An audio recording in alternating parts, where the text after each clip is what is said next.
Hi everybody, I'm Dr. Jonathan Kuttner from Life After Pain, and today I'm going to talk about something that's really important and it's really close to my heart, which is trigger points. Now, trigger points are the commonest cause of muscle pain, and that actually makes them one of the most common causes of chronic pain, period. So incredibly important condition, which is actually not that well understood by a lot of people in the medical profession, and that's sad. So in essence, what happens is that inside your muscles you've got millions of tiny, tiny little spiral nerves. They're called muscle spindles, and just like a spring, as the muscle stretches and moves, the spring, the spindle stretches, and then when it reaches a certain point, certain stretch, it will send a message to your spinal cord, and it will just flip back as a quick reflex to say, that's enough, shorten, tighten, da, da, da, da. So what spindles do is they set the length and tension of your muscles, and in particular your posture muscles. And you've got millions and millions of them through your body, and you need them to do fantastic things like sit and stand and do all the basic things that we take for granted, but we've learnt as movement patterns. The thing that runs them is this little cycle from spindles to your spinal cord and back, little reflex arcs. Now, if you were to suddenly trip and fall, as you fall, the muscle suddenly stretches. As it suddenly stretches, the spindle goes like that, and it sends a frantic message back to the muscle to say, protect, and the muscle does that. It goes into spasm, a protective spasm. And that's completely appropriate, because if you fall like this and your muscles don't, then your head might disengage and roll off down there. So it's a very good thing that you have this working. The problem with trigger points is that, or the problem that happens, is that for some reason the message doesn't stop. So the message from the spindle back to the spinal cord, back to the muscle, it gets stuck. And now what you have is this little loop constantly round and round and round and round saying protect, protect, protect, protect, protect. And so the muscle has got stuck in protection mode. And this has got a number of quite profound consequences. The first is that the muscle is tight, and actually what happens is you have a tight band in the muscle. It's shortened, and you have this thing that feels like a guitar string. The second is that in that band there are little areas where the muscle has actually gone into spasm, and these are tiny little, they're small little thickenings, which when you press on them, they're very, very tender. So you've got this tight muscle with these thickenings inside, and these are called trigger points. Now they're called trigger points because not only do they cause pain where you feel, where the spasm is, but they refer pain. Just like when you pull a trigger of a gun, bang, something happens somewhere else. Triggers refer pain into another part of your body. And this is the real catch and the interest and the fascination of this whole other area inside your musculoskeletal system. So this is a talk about why is it that trigger points are so badly treated. That's really the question. Why is it that trigger points are so badly treated? And the first is because the essence of a trigger point is often that you will feel pain in an area where the trigger isn't. So, for example, if you have a headache and you go and see somebody who doesn't understand about trigger points, they'll examine your head, and they may do scans inside your head, and they may do all sorts of things. But the trigger points in your shoulder or in your thoracic spine or in your neck, they are actually the primary cause, which if you didn't know about it, you would miss it completely. Likewise, pain in your arm can come from your chest or your back or your neck. pain in your leg can come from your back or your buttock. So, and these, where the triggers reside, if you don't know that that's the cause of the pain, then you won't see it. So the first is the people examining do not understand the referral patterns of the triggers. And so miss the point completely and go down another pathway. The second is that they may understand a little bit about triggers and pick up one or two, but miss others that are actually equally, if not more important. So if you, say, had a headache and they thought, there might be triggers in the muscles up here, but they missed the really important ones that occur down here in your trapezius or cross here in your sternocleidomastoid. If they miss those and they're only treating the ones that are close by and apparent, again, you're not going to get a good result. So that's the, excuse me, the second reason. The third is that the person may actually understand about triggers and have treated them for years, but the traditional treatment of triggers is that you've got to kill them. So you have this area of spasm, it's sore, so what I've got to do is I've got to get my elbow in, and I've got to press, and I've got to dig it, and the basic rule is no pain, no gain. And so what you end up is bruising, and it's incredibly unpleasant, and a lot of people think, oh, God, the treatment is worse than the complaint. And so you can end up with not going back or having it because it's just so painful. You think, oh, God, I'll give up. And this is really sad because there is actually a way of treating the trigger point which is completely painless. And the beauty of this is that the best person to do this is yourself. And the way you do it is what's called ischemic pressure, where you press just hard enough so that you know you're on the trigger, you back off, and then you gently press on the trigger just enough to reduce blood flow, and you start to turn the sensitivity down, because the trigger is just a sensitized area that's in spasm, getting messages, that little loop. So you interfere with the loop in this incredibly gentle but precise way. So ischemic pressure is the way to go, and too many people don't know, and they, as I say, they really get in and try and kill it, which is very sad. So that's the third reason, is that the person treating is brutal.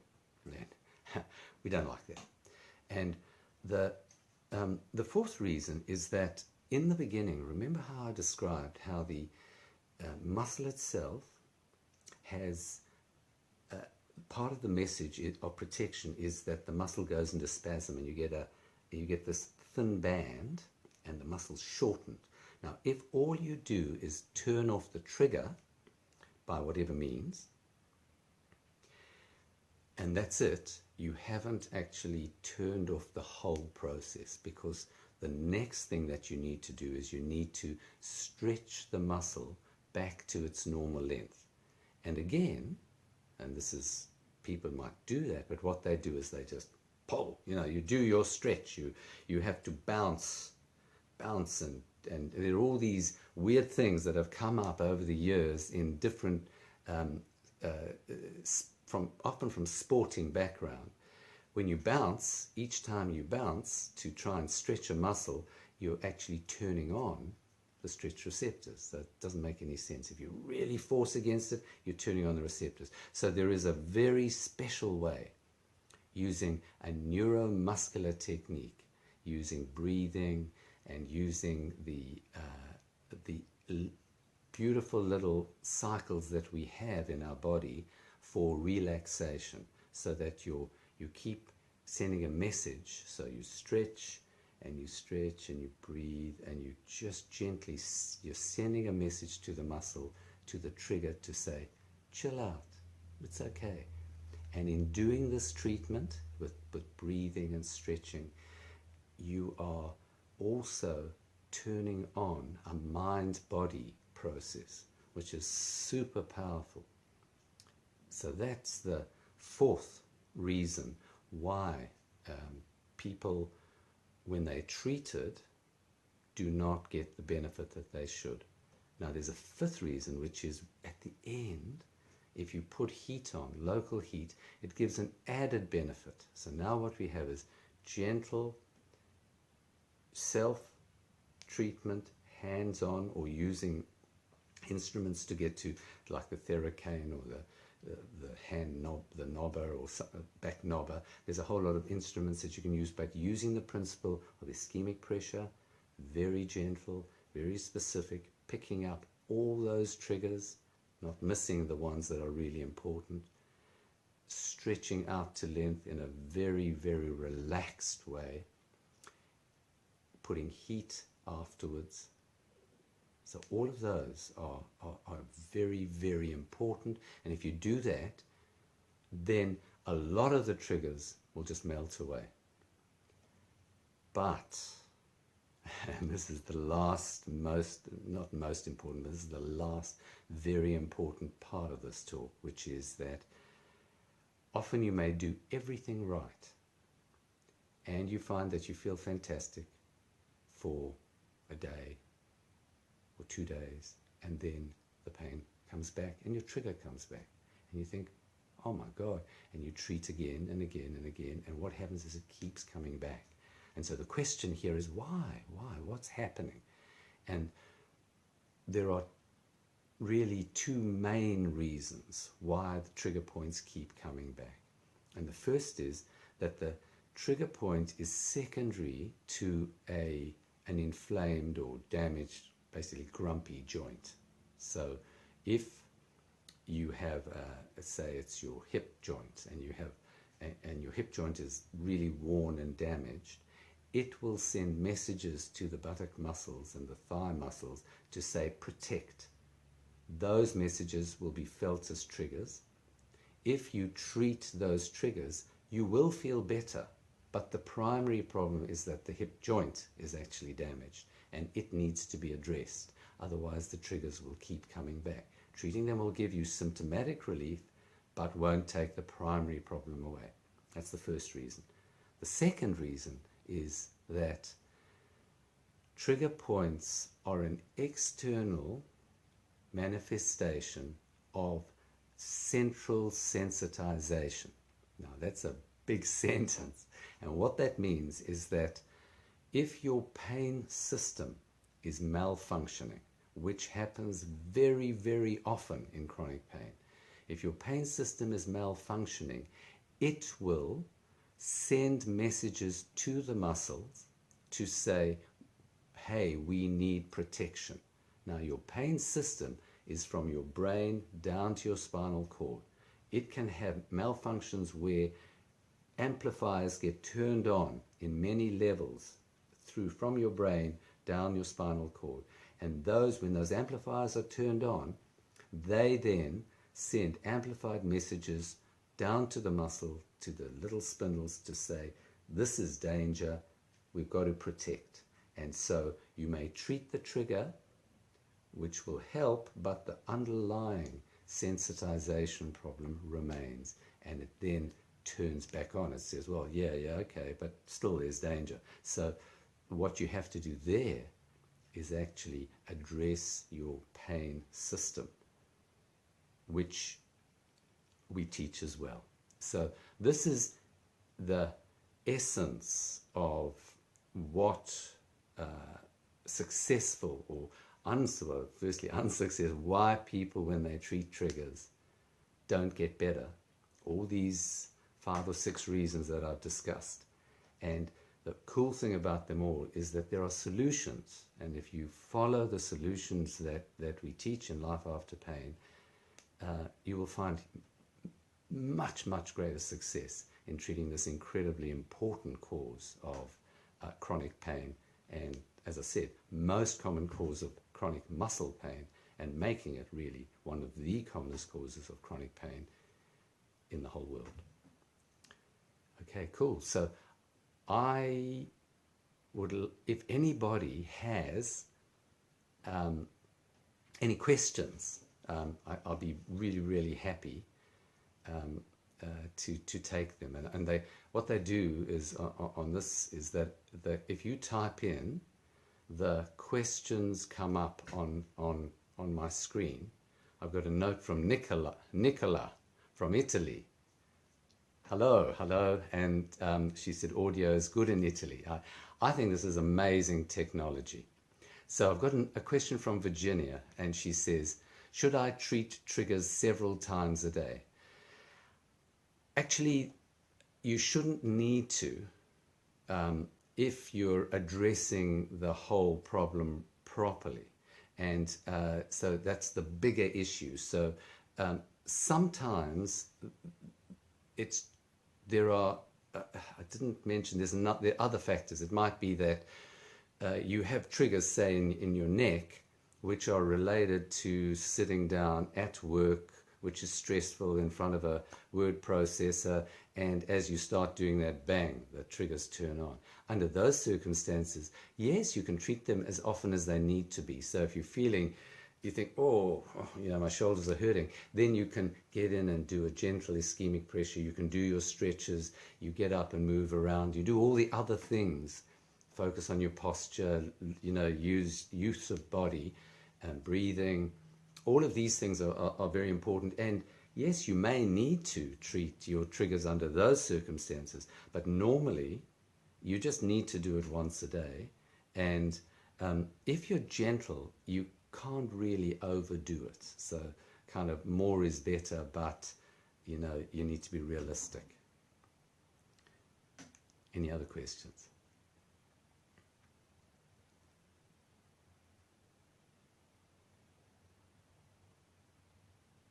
I've got Beth. How do you feel about gentle yoga for stretching? It seems to really help me. I think it's fantastic. I think, yoga is an ancient wisdom, and it's been around for thousands of years because it is just that. It's a wonderful wisdom, and stretching after you've turned off your triggers is incredibly valuable. Yoga uses breathing to stretch, and which is in fact an essential part of the neuromuscular, the mind-body technique for stretching.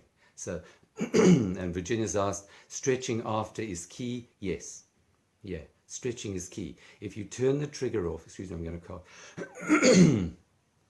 If you turn the trigger off, that's only half of the treatment. And because it's in a tight band, the whole muscle's shortened, and so you turn the trigger off, you'll have less pain, it still feels stiff, and the underlying spasm is going to turn on again quicker. So stretching is really, really important. And if I was to, I'll just talk through a neuromuscular stretch. And what it uses is breathing and the relationship of breathing to your autonomic system. And so if I was going to stretch my trapezius, if I went yank, I just turn it on. So what I do is I reach the limit of my comfort. If I went further, it would be tight. I come back here, breathe in, hold my breath.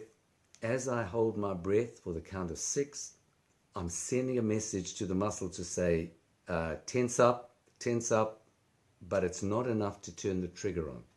Then I breathe out, carry on counting, 7, 8, 9. Usually by 9 or 10, a message goes down to the muscle which says everything's safe. And then I just find that the muscle just gives. It gives. There's no pulling and I use my eyes, which help me. So I'm using every little reflex thing I've got in my body to stretch out. And then I reach a new limit and I do it again. So that is a neuromuscular stretch. And it's just, once you get it, it's just bliss. You've got this tight area. And then as you breathe, you find then the muscle won't give. It's sore and it's tight. Switch the trigger off you do your breathing, and then you just find it's effortless. Just goes and goes and goes and goes until suddenly your system has decided that's enough. And then you just do it again and again and again. So until you've got a beautiful, pain-free range of movement. Now, Jamie's asked, is stretching in the sauna helpful, or do you risk overstretching? I think the thing about stretching in a sauna is wonderful because it's beautiful heat, especially if you've got a traditional sauna where you've got moist heat. If you are sensitive to your own body, you're not going to overstretch. And if you go gently and you're not doing any pulling and you're just letting really gravity, just the weight of your hand and the weight of your head or whatever stretch you're doing your breathing, and you're aware and centered and relaxed, then doing it in a sauna is going to be it's going to be easier than doing it elsewhere. And you shouldn't, if you're aware, overstretch at all. Roger asks, chronic low back for 1.5 years, 5 minutes of sitting ramps up pain immensely. Are there some people who don't have triggers? Second question, okay, first question, some people who don't have triggers, yes, of course there are, absolutely. But when you know where to look, it turns out to be not a lot. It's amazing how common triggers are. I'm sorry, I actually missed the rest of your, because I was busy talking to the second question, but it's just flipped off the screen. So triggers are made, if you can't sit for 5 minutes, the chances are very, very high that you have triggers. And the thing there is to recognize that the place you feel the pain may not be where the triggers are. You may have triggers if you have pain. I'm not sure, you didn't say where it was, but if you have, say, pain in your butt, when you sit, you could have triggers from your back or your leg, and they refer up into your buttock. Or you may, and there's others, you may have abdominal wall triggers which refer down, and so on. There's a whole series of triggers which refer into the area that you feel pain, and you need to look in those areas. Now I've got a trigger point around necks and shoulders. Oh my God, I'm sorry, there's... second question. Oh, geez, this thing is... It's such a skinny little thing. Roger says, thank you, I have CS. I'm sure, should I work on triggers before? Sorry, CS? It's my CS. I actually don't, I'm not quite sure what it's gone. I'm not quite sure what a SIGA is. Central sensitization. Oh, fantastic. Okay. Yeah. Okay. Now, yeah, sensitization. Thank you, Roger. Okay. Fantastic. Okay. Central sensitization is, as I said, is the most, or almost the most common cause of the reason that triggers keep coming back. So you need to work on them both together. You work on your central sensitization with mind-body techniques, understanding what's going on, understanding that the pain you feel is not equal to the damage. It's due to amplification of messages from your body. So you work on that, and there are a whole lot of wonderful techniques to turn that off. You use breathing, which is very, very powerful. And together with that, you work on your triggers. And the cool thing here is that if you treat your triggers gently and accurately, that gives a message into the central sensitization system to turn it down. So you're doing a bottom-up treatment, and then when you do your mind-body, you're doing a top-down treatment, all coming to the area that we really understand a lot about, which is what's called the dorsal horn of your spinal cord. In that area, that's where the amplifiers get turned on. And if you're treating it from below and you're treating it from above, you are more likely to have a real success, and then the treatments are going to augment each other, and you end up with much longer pain relief. Virginia is, how do you check for trigger places? Probe around. Absolutely, Virginia. Now, you have access to the trigger point course, in which you can learn exactly how you search for triggers.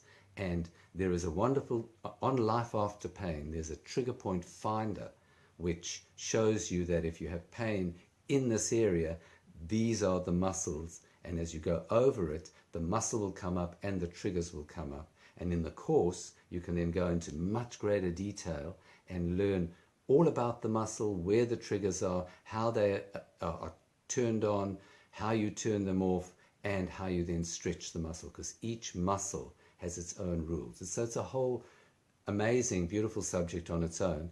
And why it's so exciting is that the person who treats you best is you. You're much better than any therapist, because you can do it when you need it, and you have all the feedback loops to treat yourself accurately and painlessly. I've got Andrew. I think I have trigger points leading into my eyes. Yeah, I actually agree. If near my temple region I apply pressure, I get temporary relief. I'm wondering if other trigger points around the neck could be causing. Yes, okay. There's this thing that says see more, and I just can't get there on this platform. But okay, trigger points around that refer into your eyes are your temporalis, sometimes the masseter, often the frontalis, and there's a little area deep in here. It's an acupuncture point where pressure on there, it's not an actual muscle because this is outside, but in there it's very powerful. Stomach 2, which is the stomach meridian, starts here. And so there are inside your eye, there are the little muscles that rotate your eye that must have triggers in them as well. So, but you can't get to those. But these are treatable. Then there are areas, your sternomastoid, some of the jaw muscles can refer into your eye, and the trapezius and the base of the muscles in the back of your neck can all refer to the back of your eye, where you feel it, like this diffuse horrible pain in the back of your eye. They can be referred from this whole area, and treating those can be incredibly effective. Jennifer, I have bad suboccipital tenderness and pain, and help with trigger points to help it out. Absolutely. Suboccipital, this area here, suboccipital, you've got a series of very small little complex muscles that rotate and balance your head and give you feedback as to what's up. You know, they act as what are called proprioceptors, and they're a potent cause. When I was talking to Andrew, a potent cause of sort of a poorly defined headache. Often you feel it behind your eye or somewhere up in your head. So the suboccipital tenderness and pain, if you treat the triggers there, it can be just bliss. It's just so beautiful. But then don't forget that they may only be part of other triggers. That's the big catch. So you say, well, that's the bit that's sore and treated. I'm a bit better. But then you miss, there's little muscles on the scalp called the occipitalis. It's higher up. And then there's a whole lot of muscles in your neck lower down, your trapezius, muscles in the front, the sternomastoid, and muscles in the top, the splenius, and so there's a whole series of muscles which you have to learn about, and once you find them, you'll find the triggers there, and then you can be able to turn those off, and then you get much greater relief. And turning them off plus stretching. Okay, I think one more question, if there is.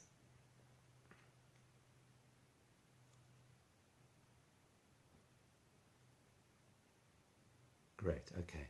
Look, thank you all very much, and I hope you found this really helpful. If you want to learn more, there's a YouTube clip which is freely available on Life After Pain, or you can get it on YouTube, which explains how to find your trigger points.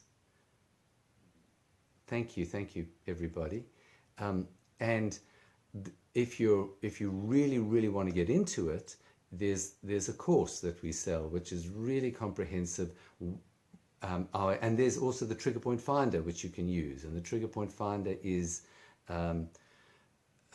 it's just a fantastic tool. It was set up by Naomi, who really runs Life After Pain with me, and the trigger point finder is fabulous. And if you really want, there's a much more comprehensive trigger point treatment course, which is self-treatment, going through each area in a lot of detail, where I explain with a model, with a live person, how you treat, the specifics of it. If you do this, you are, you become as good as if you follow the course, you are as good, if not better, than the vast majority of myofascial trigger point therapists. So I wish you all the best. Thank you.